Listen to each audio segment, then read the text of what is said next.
diturunkan hingga menjadi tujuan penelitian. Nah, bagaimana caranya kita bisa menjawab tujuan penelitian tersebut dengan struktur dan datanya itu on point gitu ya, dengan resource yang seminimal mungkin minimal mungkin, tapi data atau insight yang didapatkan itu semaksimal mungkin. Itu prinsip ekonomi umum ya. Bagaimana caranya kita mendapatkan sesuatu yang sangat banyak dengan effort yang sesedikit mungkin gitu. Kalau misalnya dalam case efisiensi gitu ya, ada yang namanya prinsip Pareto gitu. Gimana caranya dari 20% kita bisa mendapatkan 80% hasil. Itu salah satu contoh penerapan lain prinsip bagaimana caranya kita mendapatkan yang banyak. Sebentar ya, sepertinya ada paket.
Ternyata orang PDAM. Sampai mana tadi? Hmm. Baik, bagaimana caranya kita itu dengan effort yang minimal, kita bisa mendapatkan hasil yang maksimal. Seperti itu. Ini adalah salah satu prinsip yang kita tanamkan dalam DOE. Nah, kenapa sih penelitian itu harus dirancang gitu ya? Yang pertama, dari tujuan penelitian hingga hasil penelitian, agar benang merahnya ini nyambung, begitu ya, agar benang merahnya ini nyambung. Jadi jangan sampai kita merumuskan permasalahan A yang diturunkan sebagai tujuan penelitian B, begitu ya. Tetapi hasil penelitian yang kita dapatkan itu tidak bisa menjawab tujuan penelitiannya secara on point, secara langsung gitu. Jadi data saintifik karena kita di STEM ya, di apa namanya Science and Engineering gitu ya, teknologi, kita ada di ranah ilmu eksakta, begitu. Jadi di dalam ilmu eksakta itu hasilnya itu harus jelas, terkuantitasi secara angka, tidak ada area abu-abu, begitu. Kalau hitam-hitam, kalau putih-putih, seperti itu. Kalau merah-merah, kalau putih-putih, bukan merah campur putih menjadi pink, seperti itu. Jadi eh, agar terkuantitasi dengan jelas, agar on point, itu kita memerlukan yang namanya design of experiment, gitu ya. Secara prinsip efisiensi, design of experiment ini bisa men-saving time, money, and resources, gitu. Jadi dengan time, money, and dengan design of experiment ini, kalau misalnya kita membuat variabel satu-satu, gitu ya, at a time, satu variabel, terus kemudian dilakukan beberapa kali variasi, belum lagi nanti pengulangan. Ini waktunya, spend money yang dihabiskan, sama resourcesnya, energi, orang, dan lain sebagainya, ini akan jauh lebih berat daripada data yang akan dihasilkan, gitu. Sehingga untuk balancing ini, kalau misalnya kita bisa membuat design of experiment yang robust, yang sistematis gitu ya, kita tidak perlu mengambil semua titik di area sini, semua titik di area sini, begitu. Tetapi cukup di beberapa titik saja, begitu. Dan satu lagi, ketika kita menggunakan sistem one variable at a time seperti ini dipasangkan dengan ini dipasangkan dengan ini, dan lain sebagainya, one variable at a time, itu kita bisa eh, mendap tidak bisa mendapatkan representatif dari titik yang berbeda-beda, gitu ya, gabungan dari beberapa titik. Tetapi dengan design of eksperimen dari beberapa faktor dan level, itu kita bisa menyebar titiknya sehingga hasilnya itu lebih akurat seperti itu. Jadi secara time, money, and resources dia less, begitu ya, tapi secara insight yang didapatkan dia bisa more seperti itu. Nah, misal case pada industri farmasi, begitu ya. Jadi di industri farmasi itu perkiraan biaya R&D rata-rata kalau misalnya dikapitalisasi sebelum meluncurkan sebuah obat baru gitu ya, itu dari 161 juta USD hingga 4,54 miliar USD. Gitu. Ini USD ya. Jadi untuk R&D gitu. Nah, ini sebenarnya tidak berlaku hanya di industri farmasi saja gitu. Tapi saya nggak bisa mendapatkan angka yang lain gitu ya, cuman industri farmasi aja yang di open. Mungkin kalau misalnya industri-industri alat berat gitu ya, di di metalurgi gitu, misalnya membuat turbine atau dalam industri mining begitu. Seharusnya kalau misalnya R&D-nya itu dilakukan secara betul-betul, itu mungkin uang yang dikeluarkan, investasi yang dikeluarkan itu lebih besar dari ini. Kalau misalnya benar-benar dilaksanakan secara proper gitu ya. Nah, eh berapa banyak jumlah investasinya itu adalah hampir 40% dari pendapatan begitu. Nah, ini mungkin teman-teman yang di industri pastinya lebih tahu begitu ya, kalau misalnya yang ngaran perusahaan, kalau misalnya pas perusahaannya ada R&D gitu, berapa persen sih di Indonesia saat ini gitu R&D-nya yang perusahaan komit khusus untuk produk R&D. Kalau misalnya di Jepang, katakanlah contoh Mitsubishi begitu ya. Mereka invest waktu itu kurang lebih 5 sampai 10 tahun untuk meluncurkan satu produk baru begitu ya. Uang yang diberikan, investasi yang diberikan itu 40 sampai 50% dari omset, seperti itu. Jadi sangat sangat besar begitu ya. Terus kemudian eh pada saat pandemi, karena ini industri farmasi begitu ya case-nya, pada saat pandemi ini IRR-nya atau internal rate of return-nya itu menjadi turun 1,2%. Karena apa? Karena pada saat pandemi ini orang berlomba-lomba untuk melakukan inovasi baik vaksin begitu ya dan lain sebagainya, obat dan lain sebagainya, eh apa, multivitamin untuk prevent dan lain sebagainya. Itu banyak sekali R&D yang dikembangkan yang didedikasikan untuk hal-hal tersebut gitu. Nah, eh, analogi ini juga pastinya berlaku untuk beberapa industri juga. Misal pas ada isu lingkungan, katakanlah misalnya ada eh, CO2 tax gitu ya, tiba-tiba pajak CO2 itu diberlakukan di Indonesia, begitu ya, carbon tax-nya diberlakukan. Nah, otomatis akan ada beberapa perubahan yang dimandatorikan, yang dimandatkan kepada perusahaan bagaimana caranya untuk mereduksi carbon tax ini, gitu ya. Nah, akibatnya apa? Akibatnya ada beberapa mungkin ada plan yang harus dimodifikasi, gitu ya. Atau ada tambahan proses untuk pengolahan CO2, misalnya capture atau capture storage gitu ya, atau bahkan utilisasi CO2 seperti itu. Nah, pada masa tersebut pasti internal rate of return-nya ini akan berkurang karena apa? Karena ada tambahan investasi untuk R&D. Nah, kalau misalnya kita tidak mengerom itu, maka biaya yang dikeluarkan, apalagi kalau misalnya di perusahaan ya, biaya yang dikeluarkan, biaya ini nggak cuman eh, dari biaya untuk eksperimennya, misalnya beli untuk beli mini plan-nya gitu ya, atau beli oven kecilnya gitu, atau bikin pilot project-nya gitu. Tetapi juga dari waktu pegawainya gitu ya. Waktu pegawainya ini berimbas pada gaji yang dikeluarkan. Jadi operasionalnya juga naik, begitu ya. Chemical, kemudian investasi barang, itu juga memberikan additional cost, beban kepada perusahaan. Jadi kalau misalnya tidak diefisiensikan, gitu ya, banyak yang kalau kata orang Jawa itu musproh. Jadi banyak langkah-langkah yang seharusnya nggak perlu dilakukan, tapi akhirnya dilakukan karena apa? Karena design of eksperimennya ini nggak bagus, seperti itu, gitu ya. Nah, bagaimana desain eksperimen yang tidak efisien itu bisa meningkatkan biaya selain yang saya sebutkan tadi, gitu ya? Misal single factor of what? Satu faktor pada satu waktu, one variable at a time, gitu ya. Jadi banyak pengulangan tadi ya, banyak pengulangan. Jadi tadi kenapa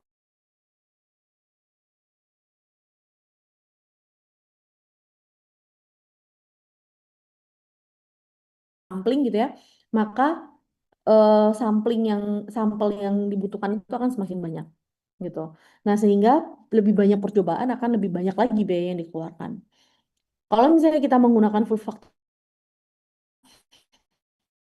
jumlah percobaan ini akan sangat besar. Sehingga apa namanya? Variabel yang akan dilakukan akan jauh lebih besar daripada kebutuhan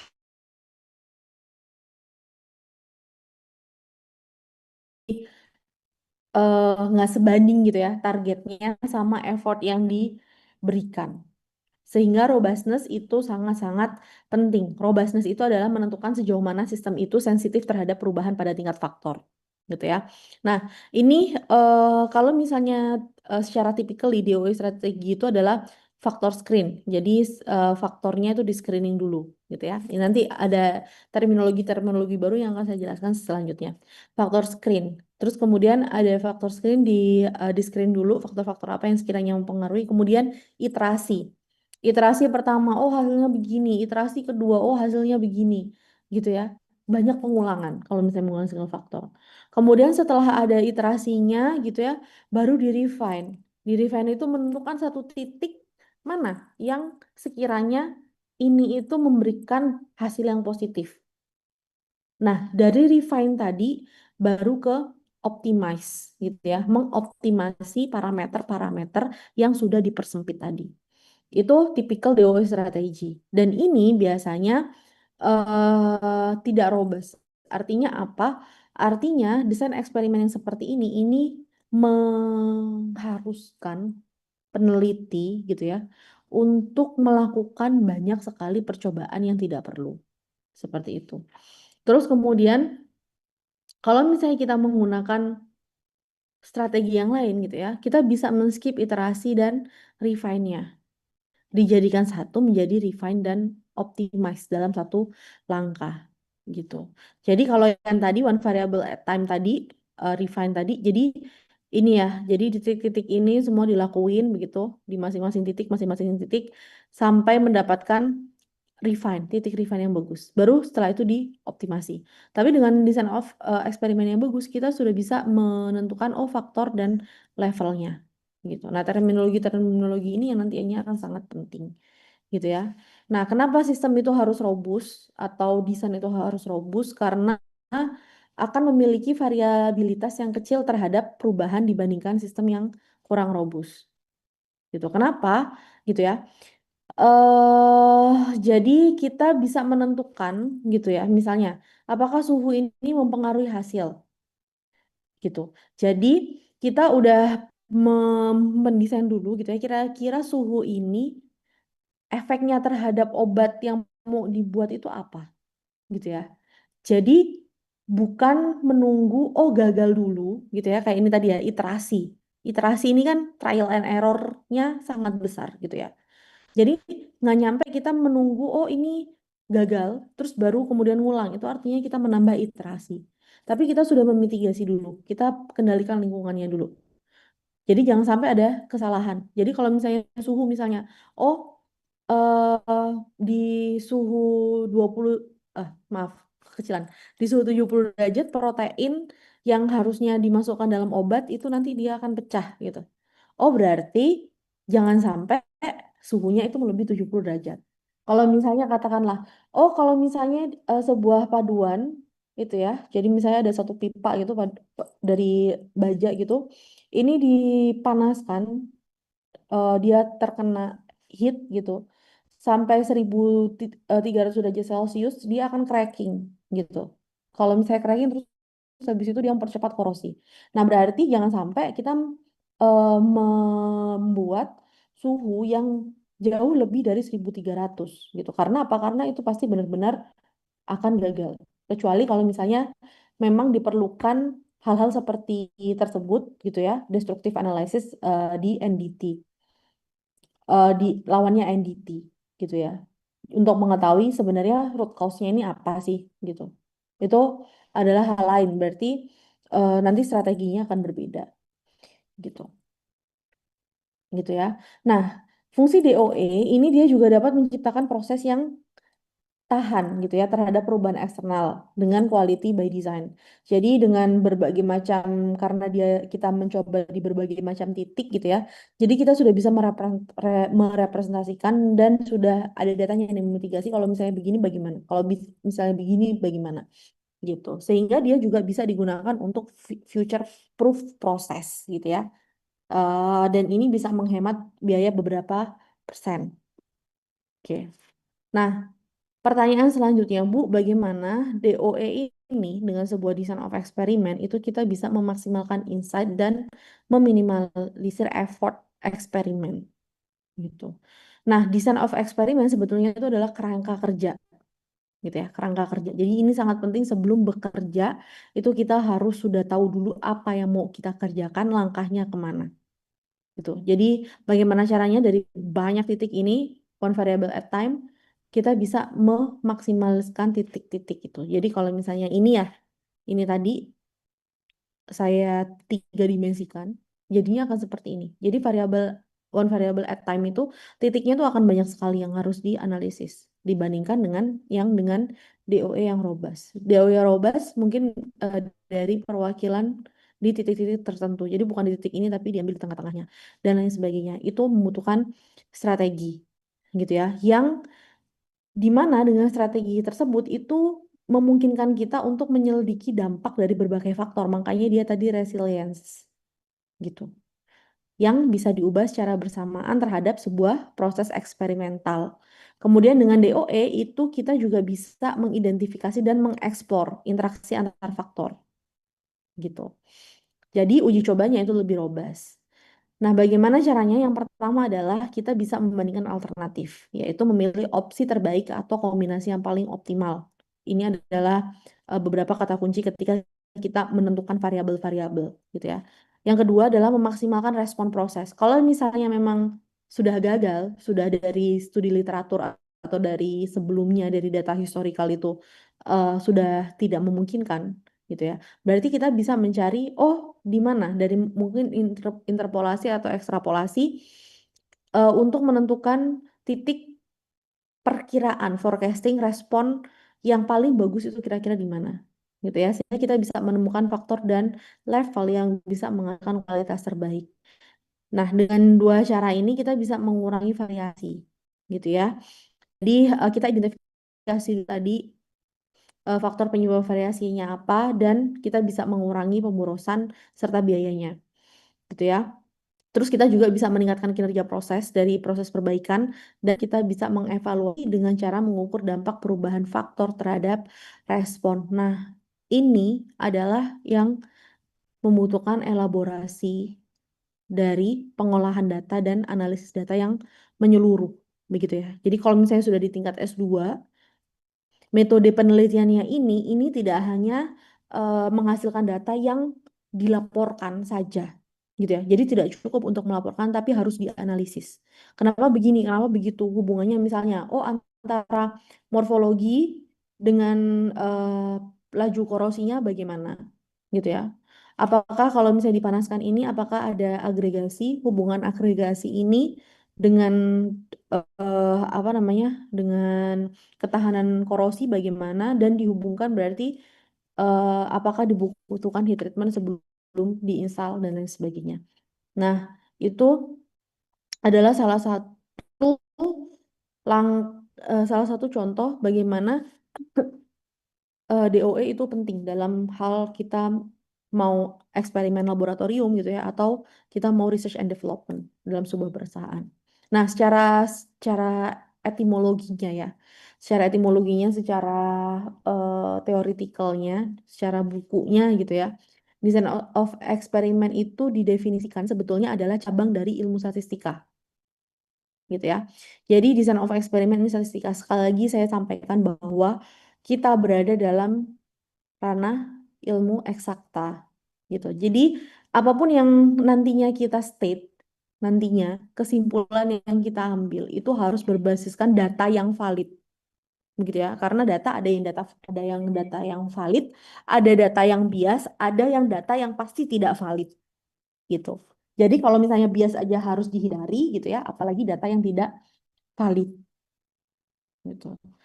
Nah, statistika terapan yang apa yang berhubungan dengan perencanaan, pelaksanaan analisis, dan interpretasi uji coba terkontrol untuk mengevaluasi faktor-faktor yang mempengaruhi nilai suatu parameter atau kelompok parameter, gitu ya. Jadi DOE ini adalah sebuah alat pengumpulan analisis data yang sangat kuat. Kalau misalnya kita bisa mendesain secara robust dan dapat digunakan dalam berbagai situasi eksperimental. Ini yang penting gitu. Situasi eksperimental ini berarti di mana teman-teman nanti dihadapkan pada situasi apapun itu yang menyebabkan teman-teman harus menganalisis, membandingkan satu faktor dengan faktor yang lainnya untuk mengambil sebuah keputusan. Nah, keputusan itu adalah kesimpulannya gitu ya, atau kesimpulannya itu adalah keputusannya. Jadi DOE ini sebenarnya sangat agile gitu ya, bisa diterapkan dalam kondisi yang membutuhkan teman-teman untuk mengevaluasi dan menganalisis gitu. Nah, itu tadi yang saya sampaikan bahwa kita ada beberapa terminologi, ada respon gitu ya. Respon itu adalah hasil terukur yang menjadi perhatian, misalnya yield, kekuatan, kapasitas, kekerasan, dan sebagainya. Ada faktor-faktor itu adalah variabel yang dapat dikendalikan atau dimanipulasi secara sengaja gitu ya. Untuk apa? Untuk menentukan pengaruhnya secara individu terhadap respon gitu ya. Atau dalam definisi lain, faktor itu adalah kuantitas yang mempengaruhi hasil dari suatu eksperimen, misalnya suhu, waktu, jenis pupuk, dan lain sebagainya. Kemudian ada level. Level ini mengacu pada nilai faktor. Misalnya suhu, begitu ya. Suhu ini ada 200 derajat Celcius, ada 500 derajat Celcius, ada 700 derajat Celcius. Yang paling rendah itu level 1. Kemudian yang 500 derajat Celcius level 2 dan lain sebagainya. Jadi level itu adalah nilai pada faktor. Misalnya waktu gitu ya. Waktu berarti level satunya misalnya 0 menit, level 2-nya 30 menit, level 3-nya 1 jam dan seterusnya gitu. Kemudian treatment.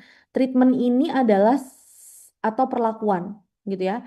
Jadi sekumpulan tingkat faktor untuk suatu percobaan. Misal treatment satu, jadi dipasangkan gitu ya. Misalnya waktu dan suhu. Waktu berapa jam, suhu berapa derajat Celcius.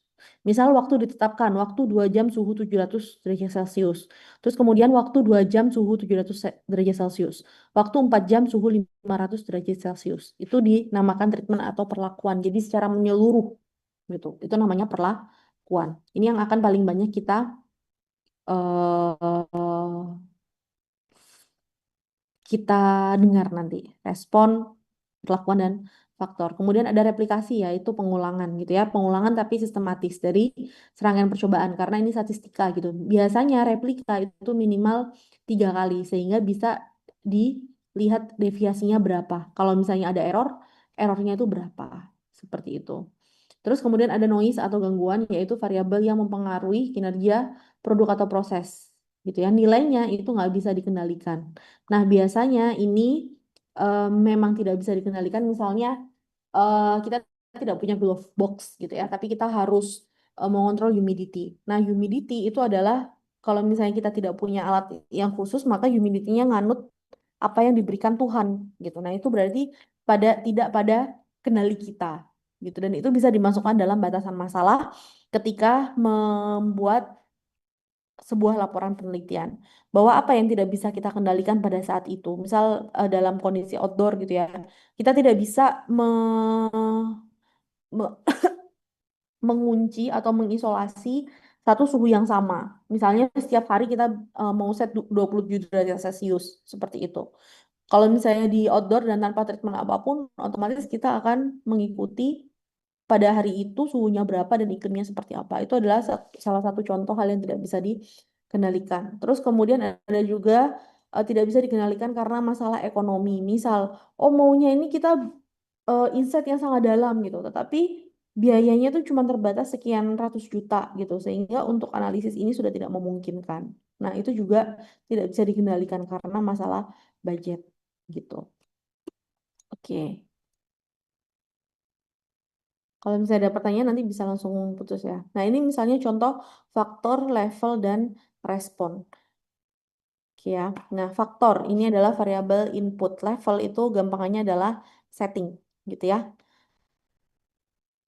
Misalnya variabel inputnya adalah suhu oven, kemudian takaran gula, terus kemudian tepung, terus kemudian telur. Itu faktornya. Levelnya, levelnya itu adalah berapa suhunya, nilai suhunya itu berapa gitu ya. Nilai takaran gulanya itu berapa? Nilai takaran tepungnya itu berapa? Jumlah butir telurnya itu berapa? Oke, bisa dibedakan ya di sini ya. Nah, di sini gabungan antara faktor dan level gitu ya dalam satu waktu tertentu itu disebut dengan treatment. Nah, respon itu adalah outcome yang dia membentuk. Misal dengan suhu sekian, misal suhu 80 derajat Celcius, gulanya misalnya 20%, eh tepungnya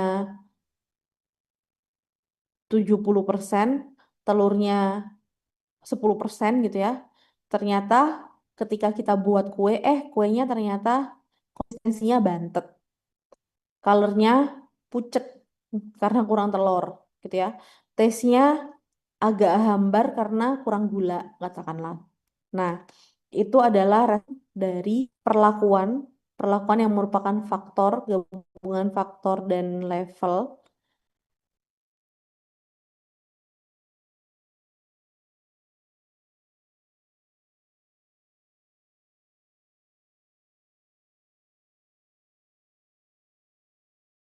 dirandomisasi dengan merandomkan.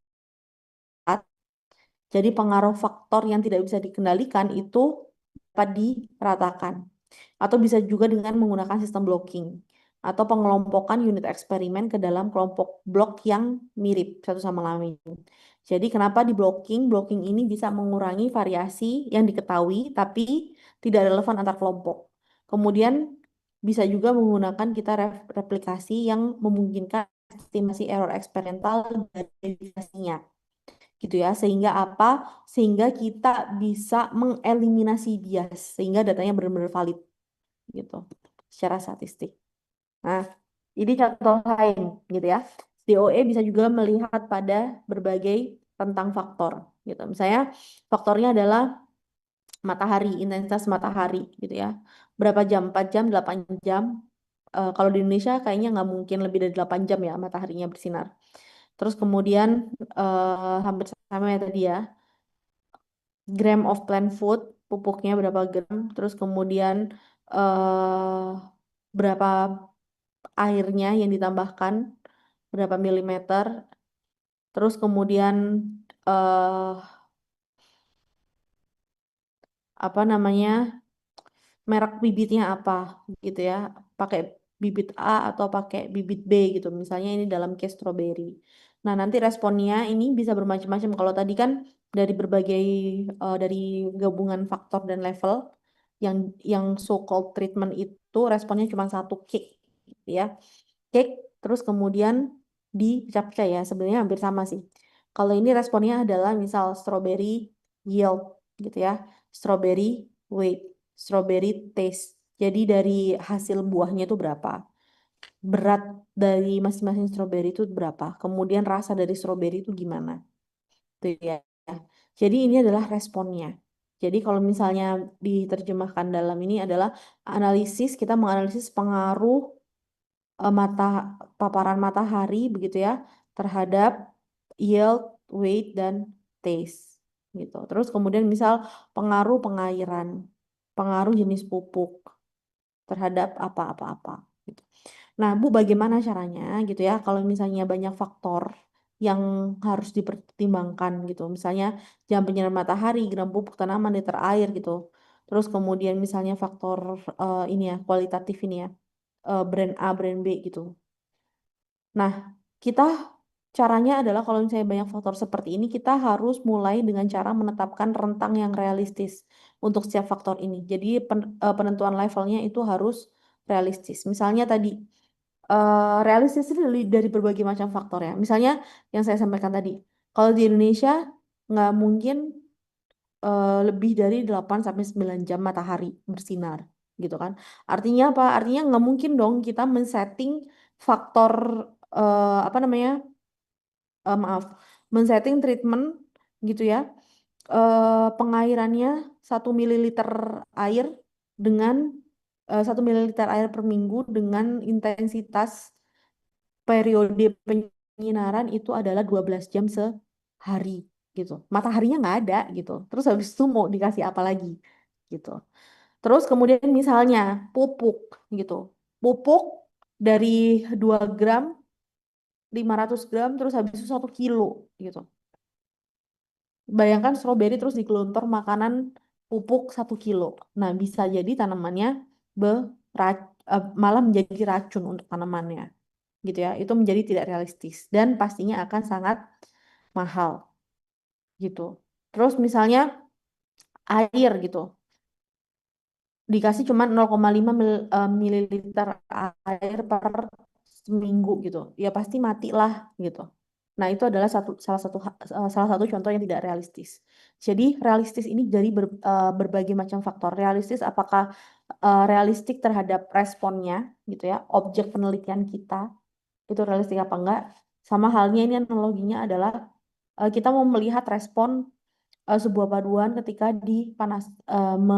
terpapar hingga 1300 derajat Celcius katakanlah.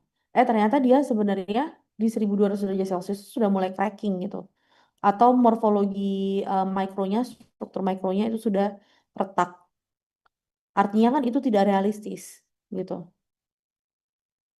Nah, itu adalah eh, apa namanya? Contoh-contoh DOE yang tidak robust. Jadi kita harus tahu dulu nih gitu. Positioning dulu sehingga tadi kajian literatur sebelum kita merumuskan masalah itu sangat penting. Salah satunya adalah untuk mengetahui ini. Jadi, prinsip dari penelitian itu adalah bukan mencintai apa yang kita lakukan gitu ya, tapi mengetahui apa yang kita lakukan dan tahu apa yang kita inginkan gitu.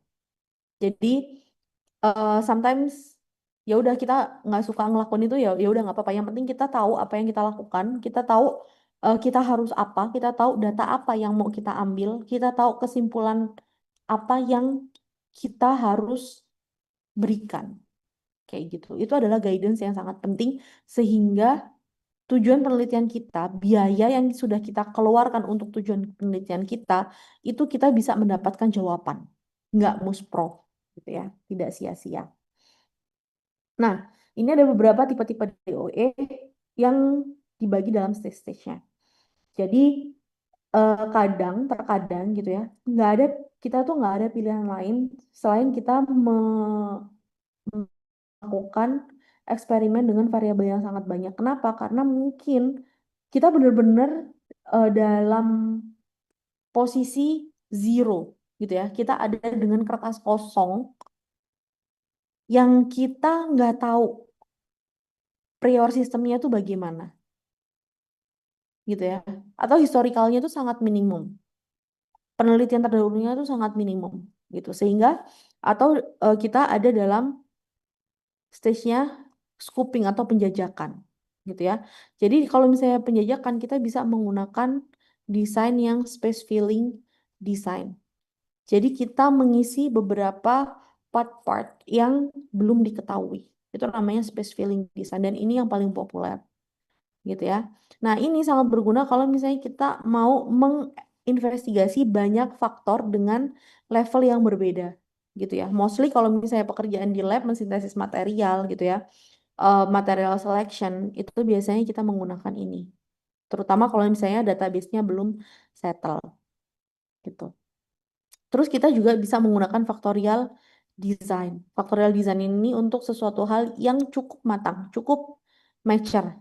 Dalam hal sudah ada early stage-nya, gitu ya. Ini juga untuk S1, S2, ini cukup banyak yang menggunakan factorial design, gitu ya.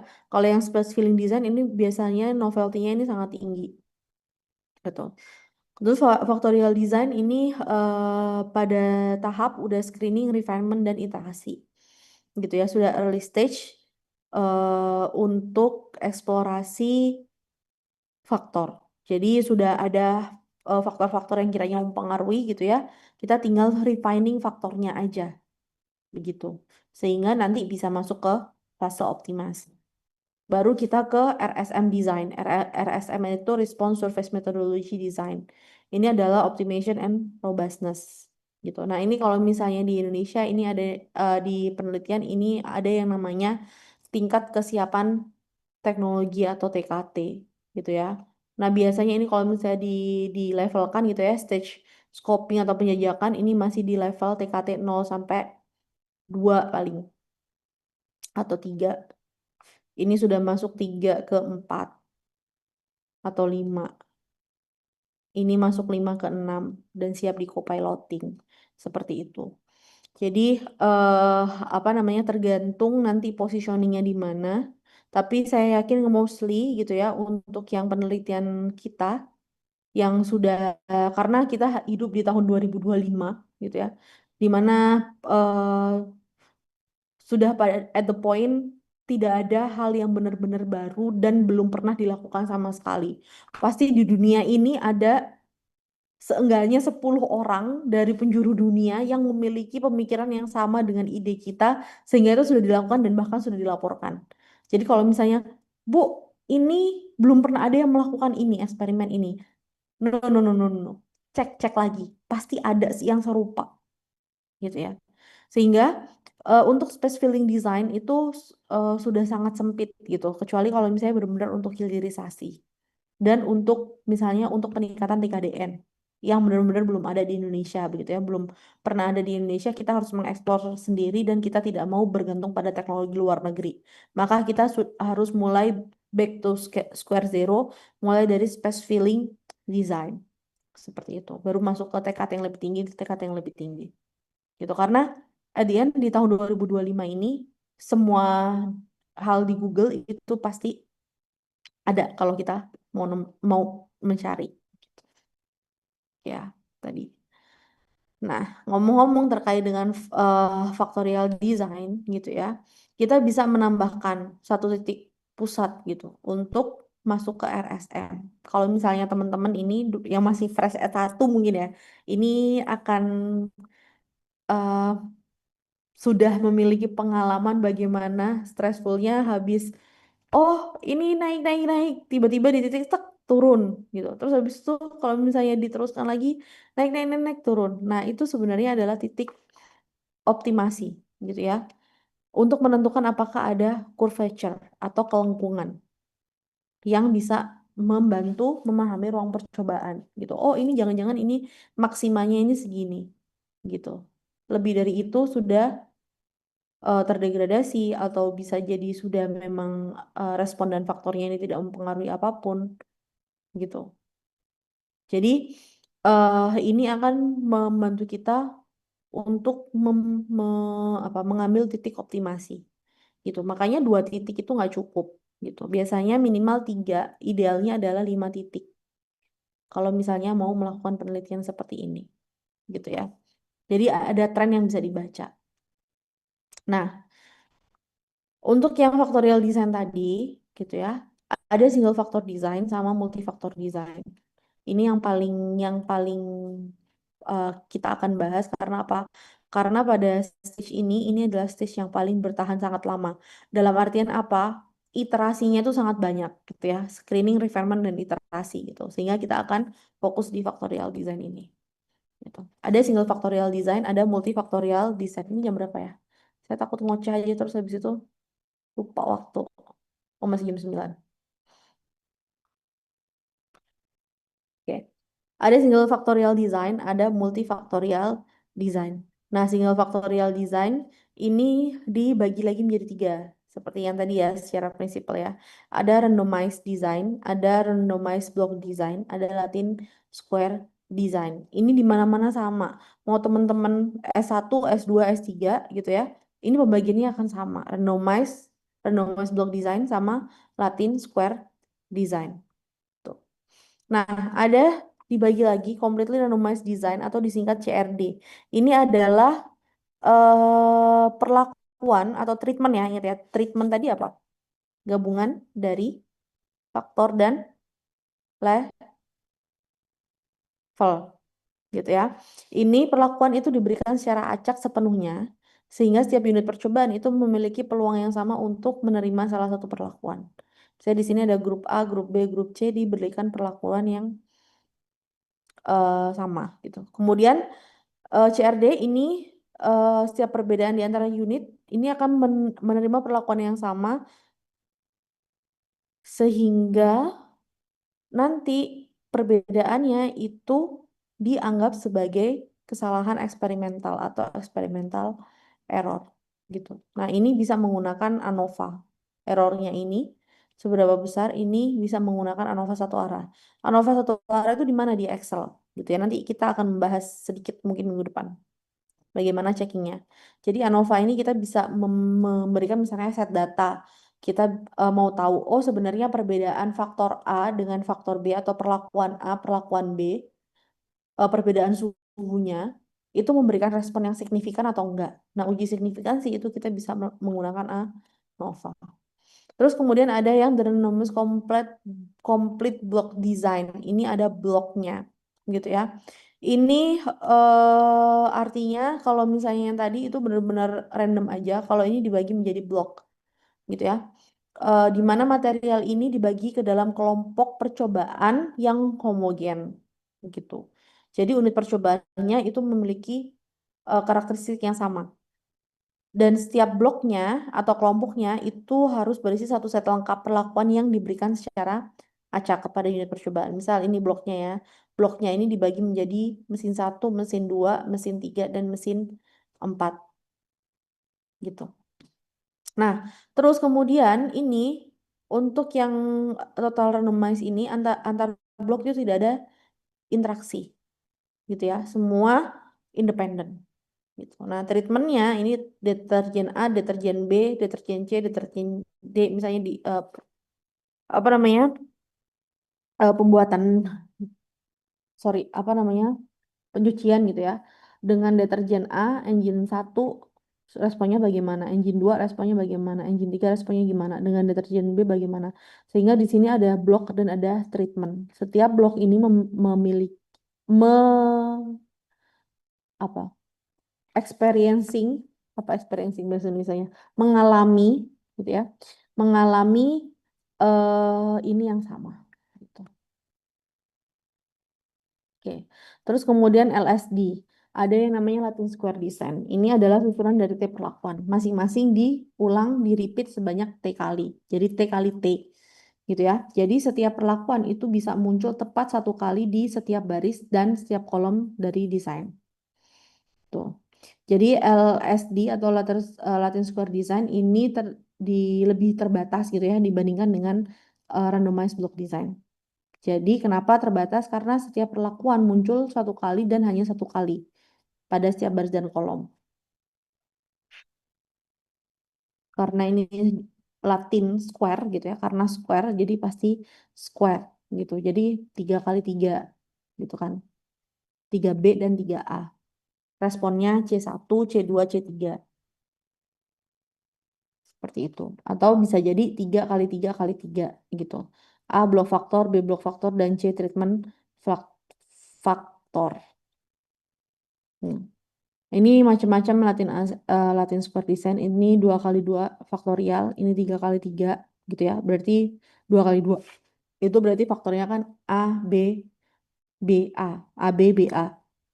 Kalau 3 kan berarti 3 kali 3 A, B, C, B, C, A, C, A, B. Ini adalah variasinya. Dan lain sebagainya. 4 kali 4 seperti ini variasinya. Ini 5 kali 5, 6 kali 6, dan seterusnya. Jadi karena dia square, berarti dia memang harus square gitu, harus simetris. Misalnya yield of sintering powder product gitu ya. Ini ada sintering temperature, terus kemudian ada holding time. Ini sintering temperature-nya ada 4 variasi, katakanlah misalnya 700, 900, 1200, 1500. Holding time-nya misalnya 1 jam, 2 jam, 3 jam, 4 jam. Kemudian C-nya apa? C-nya adalah different type of ceramic material. Berarti ini kalau misalnya dihitung sampelnya ada berapa? Berapa sampel yang diperlukan? Kalau dihitung.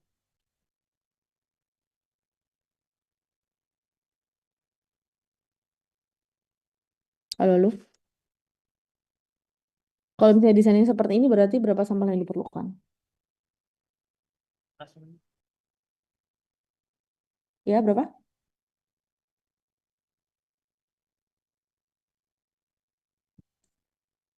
16. Yakin 16.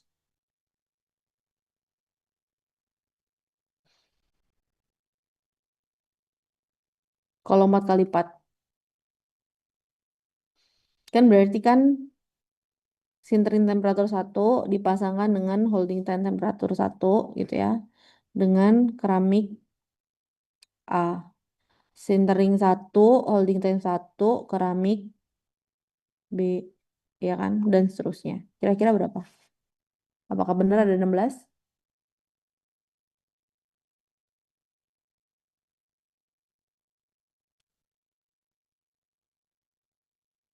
64 kamu. Berapa? 64. Ada 6? 4. Dari mana 64 ngitungnya? 4 kali 4 kali 4, Bu. 4 pangkat 3. Gitu ya. Oke. Nah, ini tadi kapan kita mendesain seperti itu? Misalnya gitu ya, melakukan percobaan untuk mengetahui pengaruh suhu sintering, holding time, dan jenis bahan keramik gitu ya. Terus kemudian yieldnya gitu, seperti ini. Nah, sekarang misalnya kita ambil two level factorial design atau 2K gitu ya. Berarti kita memiliki K faktor masing-masing pada 2 level. Jadi contohnya kita melakukan percobaan untuk mengetahui faktor dominan terhadap hasil produksi grafen. Jadi kita bisa menggunakan 2 faktor, massa reaktan dan waktu penahan. Gitu ya. Untuk massa reaktan kita menggunakan 2 level, 1 gram reaktan dan 2 gram reaktan. Kemudian untuk waktu penahan kita juga menggunakan 2 level, yaitu 2 jam dan 4 jam. Nah, karena 2 faktor berarti masing-masing memiliki 2 level. Maka disebut dengan 2 pangkat 2 faktorial. Gitu ya. Nah, desain 2 faktorial ini paling mudah dianalisis. Tapi cuman valid kalau misalnya efeknya cuman searah atau un, eh atau unidirectional gitu. Ini yang paling banyak digunakan 2 kali 2. Tapi itu tadi kalau misalnya S2 harus ada kompleksitasnya gitu ya. Jadi minimal 3 pangkat 2 seperti itu. Atau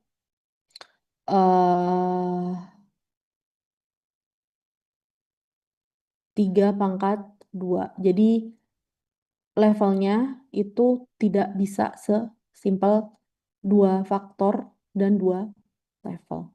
Seperti itu. Nah, ini contohnya ya. Kalau misalnya kita punya 2 variabel aja gitu ya, 2 kali 2, maka kita cuman punya 4 sampel gitu. Sehingga kita harus eh apa namanya? Kalau untuk di level magister ini levelnya harus lebih kompleks dari ini. Bisa ngambil 3 kali 3, 3 pangkat 2. Kalau misalnya apa namanya sama-sama 2 yang diambil ya, massa reaktan, faktornya adalah massa reaktan, Terus kemudian waktu penahan. Cuman levelnya ada 3, misalnya 1 gram, 2 gram, 3 gram. Kemudian yang ini 2 jam, 4 jam, dan 6 jam. Berarti level faktorialnya berapa? 3 pangkat 2, ya kan? Seperti itu nanti. Dan seterusnya. Oke. Nah, Bu, kalau misalnya sudah seperti itu, gitu ya, bagaimana cara caranya kita mengolah data kalau misalnya data kita tuh sangat banyak gitu. Nah, kita bisa mengoptimalkan respon dengan menggunakan RSM. RSM tadi apa?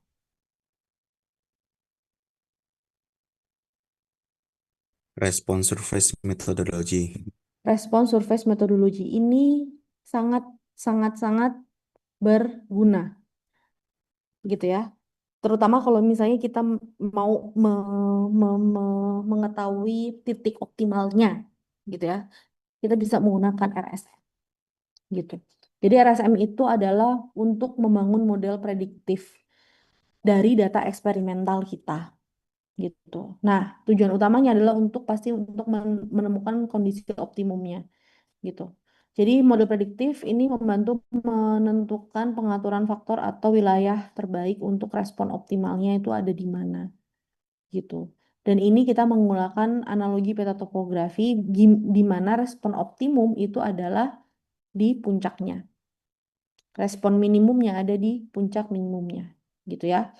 Jadi perbedaannya dengan desain faktorial, kalau faktorial itu adalah pada konsep power dan aliasi untuk menentukan efek nyata. Kalau RSM ini fokus pada kesalahan prediksi dalam ruang desain yang relevan. Jadi kalau misalnya punya data banyak gitu ya dari faktorial design, ternyata datanya banyak, kita bisa lanjutkan ke sebagai input RSM kayak gitu. Sehingga prediksinya ini tidak hanya prediksi dari data sekunder, tapi bisa jadi dari data primer gitu. Jadi kita bisa menggunakan RSM desain ini. Oke, kira-kira mungkin eh, inputnya untuk minggu ini sampai situ. Nanti minggu depan akan kita tambahkan lagi inputan ya, biar tidak eh, tadi one variable at a time gitu.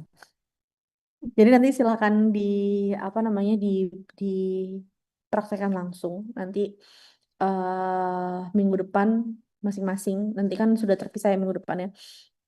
Kita akan lihat dari tujuan penelitian yang sudah teman-teman lakukan, yang sudah dirumuskan, gitu ya. Nanti kita coba latihan, gitu. Kita coba latihan. Syukur-syukur kalau misalnya topiknya sudah ada, gitu ya. Yang semester 2 mungkin sudah mulai ada topiknya, gitu. Yang semester 1 mungkin masih explore-explore. Nah, itu nanti silahkan diterjemahkan dari tujuan penelitian, diterjemahkan mencari, oh faktornya itu apa saja yang memungkinkan. Terus kemudian levelnya gimana. Terus kemudian nanti kita akan berlatih untuk membuat desain eksperimen. Itu yang sangat penting. Gitu ya, sebelum kita masuk ke eh, apa namanya yang lain-lainnya. Oke, ada pertanyaan di sini?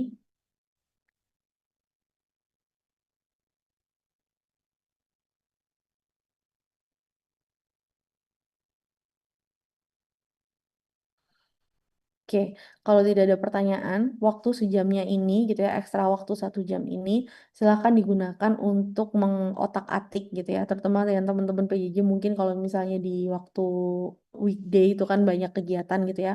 Jadi dalam waktu 1 jam ini silakan dicek lagi gitu ya, tujuan penelitiannya, kemudian sambil merenungkan, oh sebenarnya faktor-faktor yang mungkin saya jadikan variabel itu apa gitu ya. Jadi nanti silakan teman-teman mendefinisikan itu faktor ini bisa mempengaruhi ini, faktor ini bisa mempengaruhi ini, faktor ini bisa mempengaruhi ini. Terus kemudian kira-kira level level apa namanya? Levelnya itu di setiap faktor itu range yang masuk akal itu berapa sampai berapa kayak gitu. Itu ya, bisa kalau misalnya belum punya penelitian bisa dari contoh gitu ya, angan-angan gitu. Kalau misalnya sudah ada penelitiannya, bisa langsung sekalian. Kalau misalnya sudah tahu dosen pembimbingnya siapa gitu ya, bisa sambil didiskusikan juga gitu. Tapi outputannya mata kuliah ini bukan proposal. Outputannya mata kuliah ini adalah teman-teman bisa membuat nantinya proposal penelitian yang baik dengan desain eksperimen yang robust seperti itu. Nanti urusan substansinya itu akan tetap dengan dosen pembimbing, tapi kita di sini hanya berlatih saja. Gitu ya, berlatih bagaimana caranya untuk membuat yang baik. Kalau misalnya berlatih dan sudah ada contohnya langsung kan lebih enak ya, nggak 2 kali kerja gitu maksud saya. Oke, cuman di situ saja concernnya. Baik, apakah ada pertanyaan dari teman-teman?